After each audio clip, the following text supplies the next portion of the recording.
I actually have another topic that I want to discuss with Dr. Bauman. So this is one of my pet peeves, and you know what? I probably did it too. So it's hilarious. I would say if you probably drill down to most people's pet peeves, it probably started with them doing it, and them noticing that I hate this thing. Right. So one of the things that I wanted to ask you that I hear often, and I haven't quite come up with a good answer, so I'm hoping that maybe you have one, is what response would you have to a BHC who said, or maybe a program director or somebody in the realm who said, the problem is that there's just that my BHCs or myself, I just want to go too deep. And really, if I'm going to do this work, I need to stay superficial. I need to stay on the surface so we can just, like you said, get something done.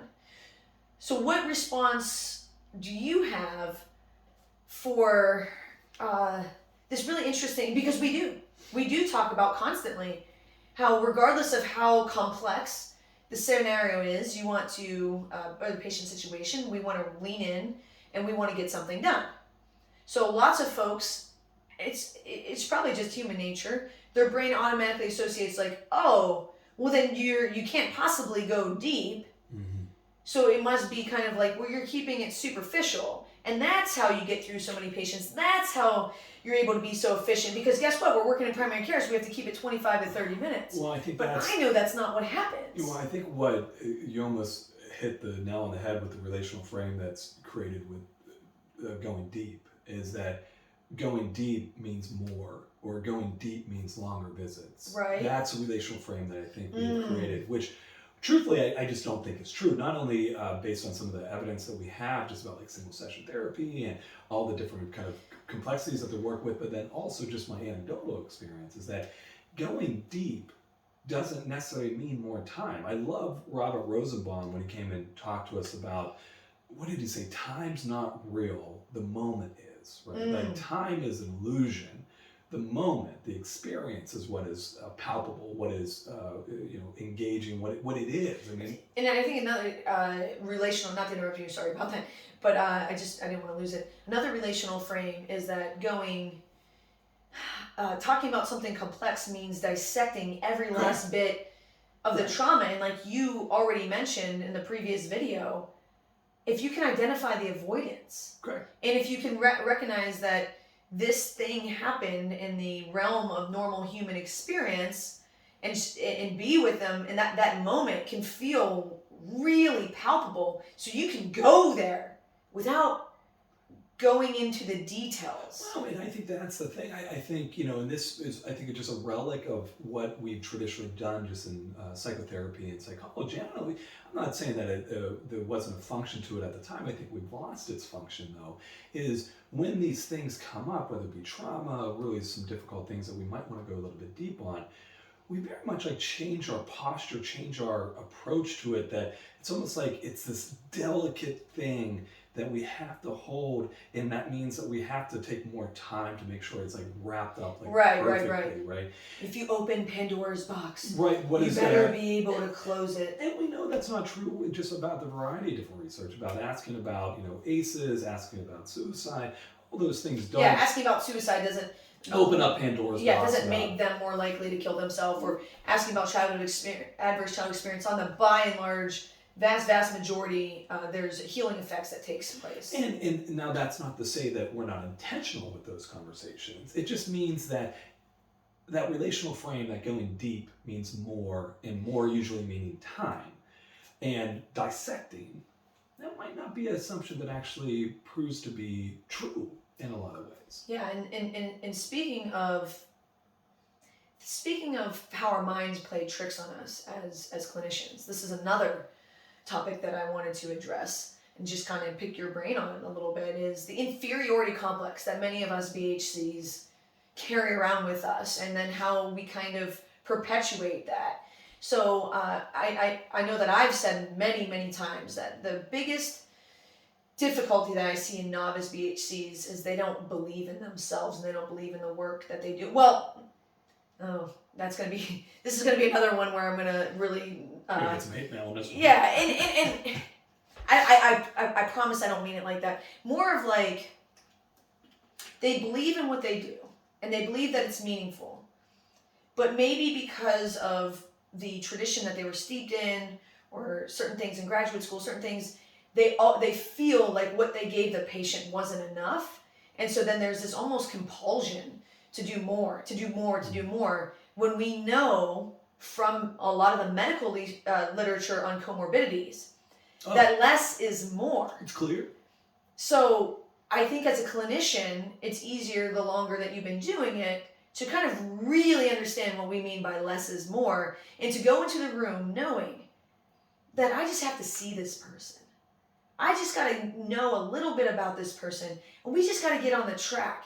And knowing that that is helpful gives, I don't know, it like enlivens something in myself where I know I need to be in that room, and it actually helps me to get in, to get into visits. My mind's going to go off on this tangent, and it might not be functional to do, but I think this is also steeped in this idea that, when we ask people about like their therapeutic orientations or what's your philosophy of human behavior, a lot of the times it comes out like related to like eclectic or integrated, right? And that's not a bad thing. I mean, we all use interventions from a variety of different therapeutic orientations. I do think, though, this is why it's so important for particularly behavioral health consultants working in this very fast-paced, complicated, complex nature and context of primary care, is that we have to be very grounded in principles of human behavior. We have to be very grounded in philosophical underpinnings, and this is why, for us, the theory behind it. Because I know when I go into a visit, and say there's a lot of complexity, a lot of trauma, and the goal might just be, hey, can we once a week go hang out with your family? That might be it. Right. That might be the sole goal. I know, though, based on the philosophical underpinnings, based on behaviorism, based on all these different things, that goal is monumental. That goal could ripple out in ways that we have no idea. I'm assuming you have the ACT approach in your mind. I'm assuming that if they're hanging out with their family, that's identified with their values. Oh my gosh, it's the whole action. It's a whole hexaflex, and the fact is all rolled up into one, because assuming that this person is the reason why they're not hanging out with their family is because of maybe the internal emotional teams, the thoughts, the emotions, the memories, and the body sensations that are really uncomfortable, so they avoid situations. So one, there has to be a present moment for it. There has to be this awareness that I am myself, and I'm observing all these different experiences that I'm having. There has to be cognitive fusion. I know that my mind is telling me not to go to this. There has to be a willingness that, hey, I'm willing to have these experiences while I move towards my values, which is my committed action here. That simple behavior of hanging out with family is the ACT hexaflex. It's the fACT 3 pillars rolled up into that one thing. So for new clinicians who, what do we recommend? Is it to recommend that they get brushed up on their theory? Would you recommend that whatever theory they have, they embrace that and know what they have to offer and what's going on? Like what? It comes back to what you were saying just a few minutes ago, at least my mind does. And I don't know why it has been this way. We need to start to value the science of what we do and have that recognition of the power, the responsibility, that value of what we do. This isn't, this is why I always crack up, my mind goes off on another tangent. This is where this whole idea of doing Rogerian concepts of positive regard and genuineness and expressing empathy, all those things, we label them such as soft skills. If we start to break those things down, though, behaviorally, if we start to break those things down based on relational frame theory, functional contextualism, those things aren't soft. Those things aren't just, those are nice things to do. And that's where the compassionomics research is really profound about. Like this idea of compassion expressing, that's not soft. Right. That's as hard as it gets. That's as backed up as science as much as it gets. So it's understanding, whether that is really diving into philosophy and behaviorism, whatever it is, just getting to a point, you are so or as important as anybody in that healthcare system.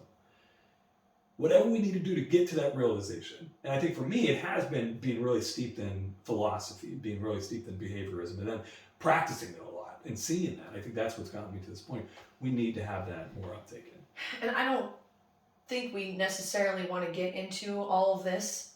I mean, we're here, that's, I took us off on some tangents. But I can't help but think that